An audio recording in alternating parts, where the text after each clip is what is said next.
Many new instructional designers get frustrated when they're working with subject matter experts or SMEs for the first time. So in this video, I'll share some tips and hopefully give you some clarity so that next time you work with a subject matter expert, it can be much more streamlined and efficient.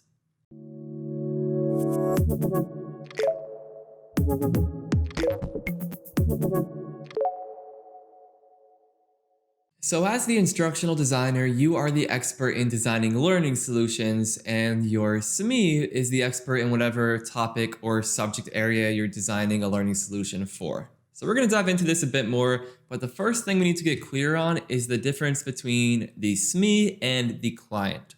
Okay? So the client is the person who pays for and signs off on the project. So when you're freelancing, this is going to be the person, signing that approval, basically paying for the work to get done. If you are a full-time employee, this client will likely be, whoever has that final say, whoever's requesting up that project, basically the owner of the project, the person who will feel the pain if that project goes downhill or doesn't get completed. They're your client, okay? And it might be a little bit different internally. Sometimes the SME and the client do overlap. So you as the instructional designer, you can make recommendations, but the client usually has the final say on things. Especially true if you're a freelancer. They're not going to pay you unless they're on board with what it is that you're creating.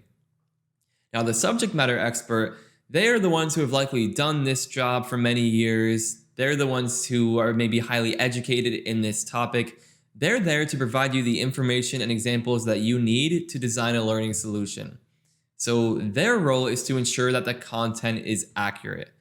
So again, sometimes these two are the same person. Sometimes it's like some coach who's paying you to design this learning solution based off of their proprietary model or information. And again, internally, sometimes the person requesting that you create this solution is also the same person who has this deep subject matter expertise. But just know, generally, these are two very different people, and the client, they're the ones who you need to make sure are on the same page about what the overall solution will look like. And the SME is there to make sure that content is accurate. They're usually not the ones calling the shots about this is what this needs to look like. This is the exact solution you should design. Okay? So drop a comment below if you have any questions about that distinction. But if not, let's talk about your role as the instructional designer. So you are here to take the lead. Emphasis on take the lead. You are the leader here when it comes to designing a great learning experience.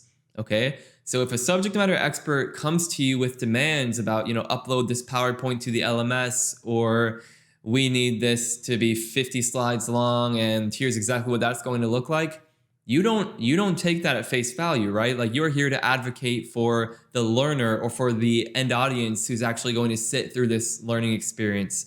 You are the expert in designing that learning experience, not the subject matter expert. So you will need to educate the subject matter expert as you go. A lot of this has to do with how you present yourself, and it can be hard when you are just getting started. I think a lot of new instructional designers, they just want to make, the SME, the client, they want everyone to be happy. So when the SME says, oh yeah, we need it to be this, we need that, the instructional designer is just like taking notes and like, okay, we'll make sure that happens. Only now you have like way more work than you can do, and it's not going to be a very good learning experience. So I will note, a lot of subject matter experts have ideas about what the learning solution will look like, and they might come into a meeting with you thinking they know exactly what that learning solution will be. Okay, like, a lot of people view themselves as experts on learning, likely because they've sat in a classroom before, maybe taken an online course or two. They know what these courses look like, and they can imagine their own content in that format. But instead of accepting that status quo, right, you likely have some sort of degree, you have training, you have experience on designing learning solutions specifically, and you know that the standard default learning experience likely is not very effective or engaging. So you're there to use your expertise again as a learning designer, and you can let the SME know which decisions you're making, why you're making them, and help them get on board as you go. It's not like a battle, right? Like, you don't say, we're not doing that, it's my way or the highway, but you need to take on this role almost as a consultant, and that education piece is very important. Don't just say, oh, we're not using this PowerPoint because that's garbage, right? Like, that's just rude. Instead, talk about the benefits of the approach that you are recommending. So remember, this is very important. The SME is there to help you learn about the subject matter. They're not there to call the shots about what the learning experience will be, which interactions to include, none of that.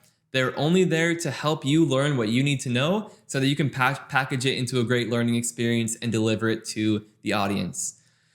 Now, in some more regulated environments, it is very important that these SMEs are like giving a final approval and sign off on the content to make sure that nothing is inaccurate, especially because that can lead to liability issues. Sorry, I noticed there's a typo in designing there. Ignore that on the first bullet. But let's move on. So where do you start when it comes, when you are working with a new SME for the first time? So you need to make sure that everyone is on the same page about what you're trying to accomplish. So this is subject matter expert, client, and you as the instructional designer. Everyone needs to know, what is the goal here? Why are we actually creating this solution? If the client thinks we're doing this just to check a box for compliance, the SME thinks we're doing this to dump as much information as we can into people's minds, and you're here thinking that you're going to help people actually do something differently on the job, that's going to lead to problems if that isn't discussed up front. Okay, so on a meeting with preferably the subject matter expert, the client, and you, the instructional designer, we need to talk about what exactly we're trying to do here. If we're just trying to check a box, does it matter if it's engaging for the learner? Does it matter, do we really just need them to pass a 10-question quiz and then that's that? Because you may not need to spend so much time and effort and wind up just wearing yourself out trying to advocate for this great learning experience when that's not what the SME or the client want. Okay? Now, if they're on board, if they really want it to be engaging for the learners or the audience, then that's ground you can stand on when it comes to having these conversations, and you can advocate for that learner more strongly. And similarly, and most importantly, if the goal is to change behavior or have people actually do something differently or perform better on the job, that's when people will really need to lean on your expertise as an instructional designer, because you need to design a solution that will help people actually do something differently. And that very often is not like an information dump e-learning experience. So once you know the overall goal of what this learning solution will help accomplish, that's when it's time to get more of like a blueprint. Okay, you want to make sure that everyone is on board with this blueprint you've laid out. So if it's a more traditional like learning solution where it's more information heavy, you're likely going to be designing some really solid learning objectives using something like Bloom's taxonomy. Okay, so when you have those learning objectives down, and maybe you're working with the SME to interview them and identify these learning objectives, but once you have those learning objectives there, everyone's on the same page that these are very important and these are exactly what we need people to accomplish by the end of this learning session, then that's like your blueprint for everything that follows. All of the content that gets included, all of the questions that you ask, everything in the assessment, all of that needs to tie directly into these learning objectives. So once you're on the same page about those objectives, if the subject matter expert or the client starts saying, oh, let's include this information about this other thing, or oh, let's include this like other video we have just because, if those pieces are not supporting the learning objectives, you need to make sure that this learning solution stays true to the objectives. So if you just start dumping everything in that these people are asking for, it's really going to dilute the effectiveness of the solution, right? So you need to stand your ground when it comes to supporting these learning objectives, okay? But something much better and something that I use now with all of my clients is an action map. And I will say, if you are new to learning objectives and you're not sure how to write these really concise, measurable objectives, I have a whole video on this topic. I will link it in the top right and in the description about how to create these objectives with Bloom's taxonomy. But action maps, much more exciting. Action maps are focused solely on what people need to do on the job. So if you're designing learning in a corporate environment and the goal of the project is to actually change behavior and help people do something differently, this is where we can design an action map. And this is when you will meet with the subject matter experts and even the client too, and start asking, what is it that people need to do to accomplish this goal that we've identified? Okay. So at this, and note, there's no knowledge components here. This isn't a mind map. I have a whole video on action mapping. Again, I will link that in the top right and in the description. But this is a very good process to use when working with SMEs because they have fun on the sessions you're on with them. The solution it leads to is much more engaging than a traditional info dump, and it gives you as the instructional designer much more authority when it comes to what is and what is not included in the project. So please check out action mapping if you have not already. It's a wonderful process. It's by Kathy Moore, and there's an entire book called Map It, which I will also link below, that will give you everything you need to know about how to use this process effectively. So, okay, how do we stay on track, right? We have this action map or these learning objectives. We know what we need to accomplish, but how do we actually keep things moving smoothly? So the most important piece maybe is to redirect these SMEs during the meetings. Okay, so when you have an action map, now if the subject matter expert starts talking, oh, we really want people to know about this code, or we want people to know about this concept, or we want people to know the why behind this, that's where you as the instructional designer need to speak up and need to say, how is that supporting what people need to do, right? Or ask questions in a different way, which is the next point, ask clarifying questions. If they say some information that you know isn't going to cut it when it comes to the action map or a solid learning objective to support the overall learning goal, you need to ask, thank you for that information, but what would that look like if someone were using that information on the job? Right? So you can see now, instead of what a new instructional designer might do, and when the subject matter expert says, oh, we need people to know this, if you just write that down and you're like, okay, yeah, I'll make sure people know this, that isn't going to lead to a great learning solution. That's not going to lead to a great experience for the end users. If you can talk about what does that information look like when applied, now we're focusing on what people need to do, and now we can ask ourselves, what do people actually need to perform that on the job, right? Is it information or is it something else? Okay.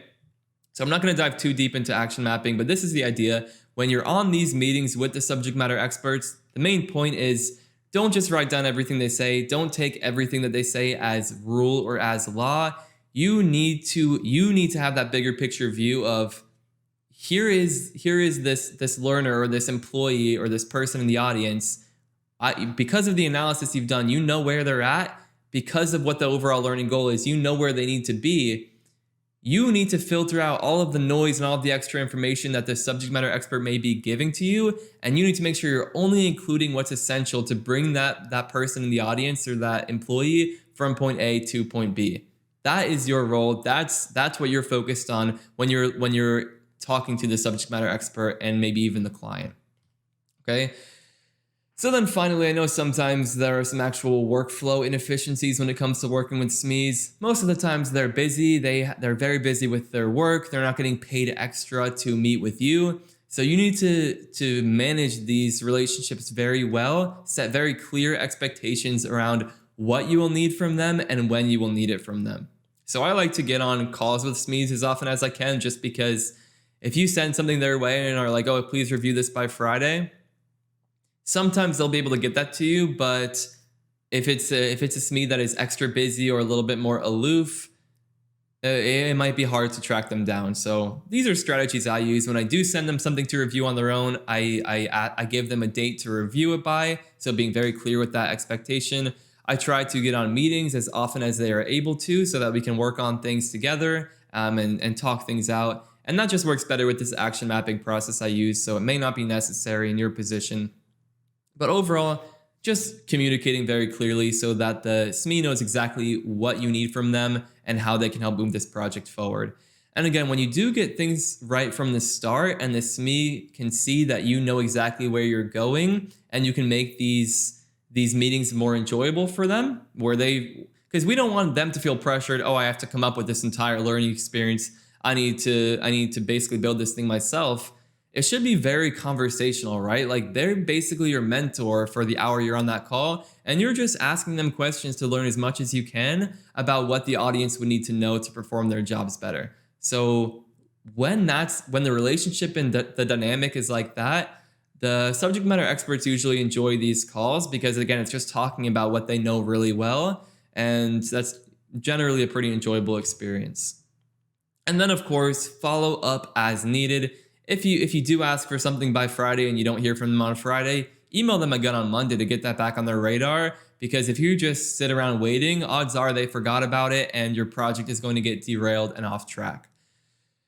So I think that's all I have for you. Yes, it is. I hope that this one was helpful. I know that this is a common struggle when people are just getting into the field, but hopefully these tips, again, helped give you some clarity around how all of this works. I'm happy to answer any other questions you may have in the comments, and I will see you in the next video.